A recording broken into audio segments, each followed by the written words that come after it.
Aller regarder du côté de nos voisins, certains des plus proches. On pense forcément aux Allemands. La presse européenne, on le disait il y a quelques instants, pointe aujourd'hui l'échec cinglant du président français, Emmanuel Macron, jugé responsable. On va retrouver tout de suite Anne Maillet, qui est notre correspondante à Berlin. Bonjour Anne. La presse allemande particulièrement critique aujourd'hui.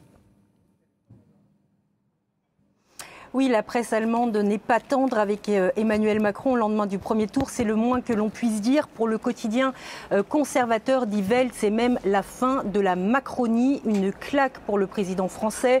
Une grande victoire pour le Rassemblement national qui poursuit sa marche triomphante et peut-être donc, écrit le quotidien Die Welt, un nouveau chapitre de la politique française qui s'ouvre.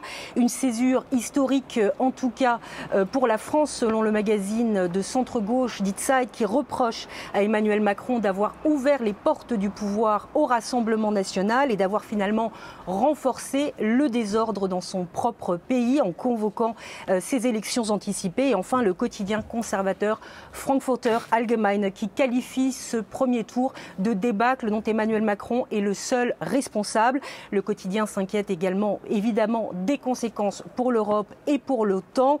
La France, le principal partenaire politique de l'Allemagne, pourrait être aux abonnés absent pendant des années. Seule la Russie peut s'en réjouir, écrit le quotidien de Francfort.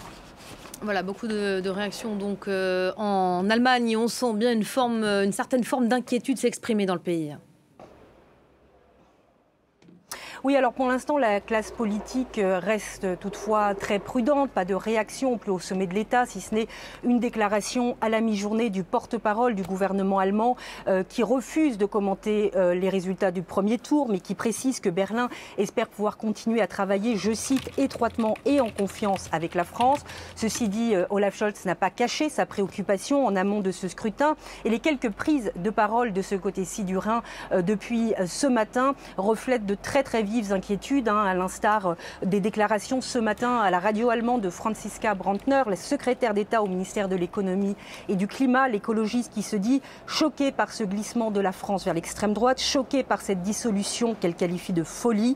Selon elle, une victoire du Rassemblement national pourrait grandement compliquer les relations avec la France, mais aussi bien sûr au sein de l'Union européenne. Elle évoque même un harakiri pour l'Europe, même son de cloche du côté de l'ancien ministre des Affaires européennes, le député social-démocrate Michael Roth, qui parle lui d'une nouvelle gifle pour Macron, pour l'Europe et pour l'amitié franco-allemande.